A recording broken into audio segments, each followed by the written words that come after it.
Hey everyone, in today's video, we're going to take a deep dive into the upcoming weather pattern. And while there will be some opportunities for snowfall, I'm not going to sugarcoat it. Things are looking a little less optimistic for snow in the eastern states compared to what I discussed in yesterday's video. That said, there are still parts of the country that should keep an eye out for some winter weather. I think the northern plains, upper Midwest, and Great Lakes region will continue to have some solid chances for snow, especially as we track several strong low pressure systems moving through the plains and the Midwest. So while warmer than average conditions will dominate, we definitely won't be entirely done with wintry weather just yet, at least not for these northern areas. Meanwhile, the western United States is shaping up to be quite the opposite. The West is going to stay cold, snowy, and persistently stormy with a steady stream of active weather systems bringing plenty of precipitation and lower than average temperatures. But before we get into the details, hit the subscribe button, like this video, and leave your thoughts in the comments. Thank you for your support. All right, let's get back to the weather. When we take a look at the 6 to 10 day temperature outlook, and just so you know, these maps always come out in the evening. So we're looking at the one from the previous day. We see that this particular outlook runs from March 11th through the 15th. During this time frame, there's a clear pattern setting up. The western United States is dominated by very cold temperatures. This is what we call a negative Pacific North American oscillation, or negative PNA. And when we see a negative PNA like this, it often forces warmth into the central and eastern states. Exactly what's happening in this setup. The most intense warmth is going to settle over a swath of the country, running from parts of the plains through the southern Ohio Valley and Tennessee Valley, extending into portions of the northern southeast and the mid-Atlantic. This area will be the true heart of the warmth from the 11th through the 15th. And I wouldn't be surprised if we see upper 60s, 70s, and maybe even the first 80s of the year in some of the southernmost locations. Spring is definitely getting off to an early and enthusiastic start across much of the eastern U.S. As this warmth builds, it's also going to lead to increased precipitation and storm activity. The combination of warmer temperatures and rising humidity is the perfect recipe for thunderstorms, thunderstorms, and that's exactly what we're expecting as these low pressure systems initially develop over the western U.S. A lot of these lows won't even make their way fully eastward. Instead, they tend to track northward into the northern plains and Midwest. This pattern dumps tons of precipitation on the western states and sets the stage for severe weather when those systems eventually interact with warm, moist air in the central and eastern parts of the country. We'll likely see a lot of cold fronts setting up along these lows, and those fronts will be key drivers of thunderstorm and shower activity moving eastward. When we shift to the 8 to 14 day temperature outlook, which runs from March 13th to the 19th, we see the same negative PNA pattern continuing in the West. But this time, the warmth in the eastern U.S. becomes more focused on the southern states, with the core of the warmest temperatures still sitting over the mid-Atlantic and the southeast. Meanwhile, the further north you go, the better the chances for colder conditions and even snowfall, particularly in the northern plains, upper Midwest, and northern Great Lakes regions. It's going to be one of those setups where the contrast between warm and cold air masses creates plenty of instability. And that means not only the potential for snow up north, but also a higher risk for thunderstorms and severe weather across parts of the central and southern states. In terms of precipitation, this pattern paints a pretty clear picture. The western U.S. remains far above average, with persistent storm systems bringing both rain and heavy mountain snowfall. In the eastern and central states, the outlook is more mixed. We'll see some regions running below average, while others get, well, above average precipitation. The Ohio Valley and parts of the southeast stand out as areas likely to see the most rainfall over this period. As we move through the days ahead, the back and forth battle between warm and cold air masses will keep driving active weather across the country. Early next week, warmth will surge northward across central and eastern states, with temperatures climbing into the 60s, 70s, and even 80s in some areas. At the same time, the West will stay locked in a pattern of cold and stormy conditions. By midweek, we'll see another major storm system taking shape in the West, bringing heavy snowfall to the Rockies, Sierra Nevada, and Cascades, along with significant rainfall for the lower elevations and coastal areas.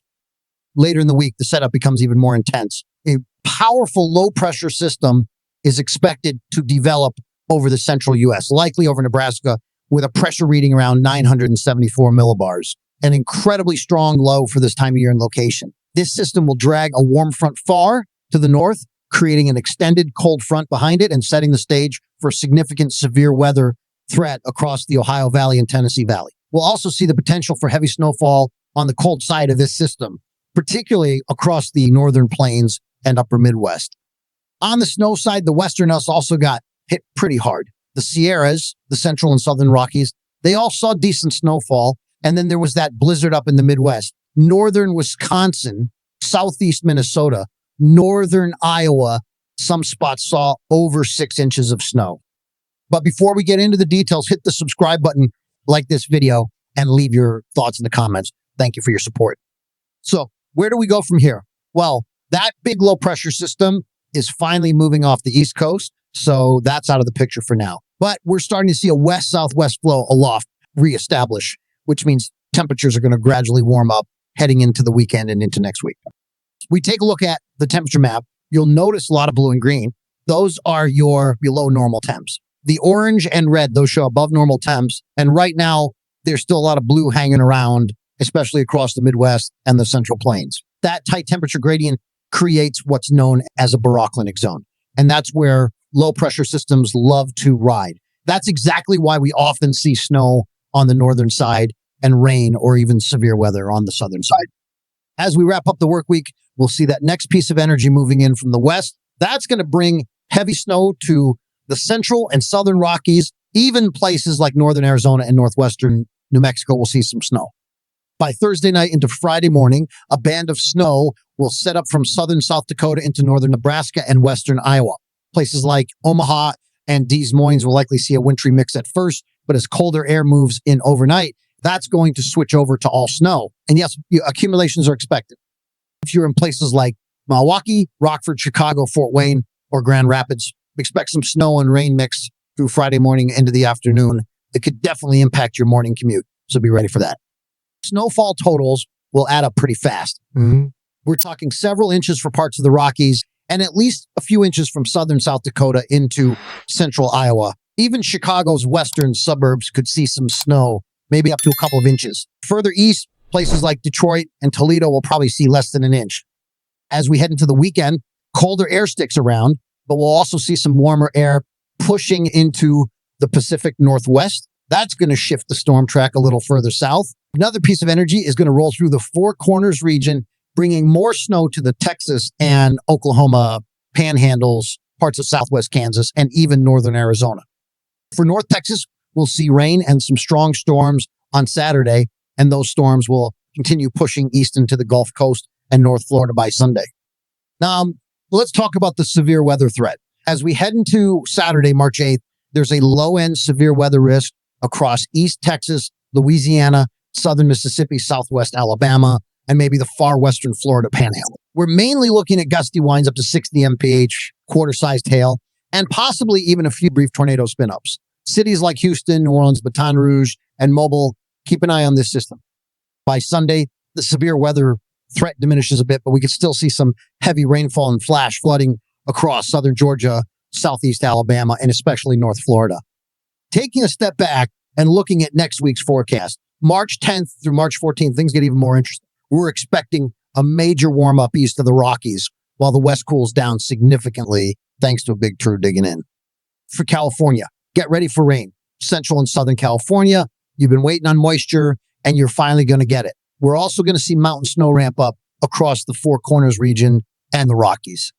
Midweek, a stronger system moves in, bringing heavy snow to the Sierras and more rain to Southern California. This storm could even bring 2 inches per hour snowfall rates in the higher elevations. By late next week, the Centralists will see a strengthening low pressure system, possibly as strong as 9087 MB. That's the type of system that can bring significant severe weather, heavy rain, and even another blizzard. We'll see moisture being pulled up from the Gulf, creating a warm sector ahead of the system. This sets the stage for severe thunderstorms, potentially including tornadoes, damaging winds, and large hail. And on the cold side, blizzard conditions are possible from the Dakotas into Minnesota and northern Iowa. Finally, as we move into late March, we'll need to watch the sudden stratospheric warming event and the potential for a polar vortex disruption. This could push cold Arctic air down into North America, Europe, or Asia. It won't be as extreme as the deep freezes we see in January, but we could still be looking at chilly temperatures with highs in the 30s and 40s and lows in the teens. So a lot is happening over the next couple of weeks. And then I'll be right here keeping you informed every step of the way. If you haven't already, make sure to subscribe to the channel so you never miss an update. If you found this video helpful, give it a thumbs up and share it with your friends and family. And as always, If you have questions or comments, drop them down below. I read them all, and I'll do my best to respond. Thanks so much for watching. Stay safe out there, and I'll see you in the next update.